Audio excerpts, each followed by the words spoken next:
তুমি চন্দ্রের চেয়ে সুন্দর, তুমি পুষ্পের চেয়ে মনোহর, তুমি চন্দ্রের চেয়ে সুন্দর,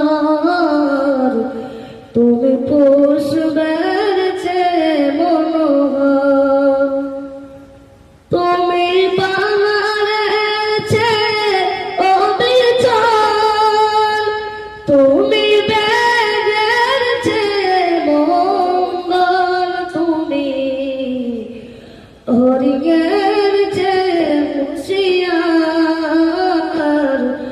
তুমি রহমত সারা দুনিয়া।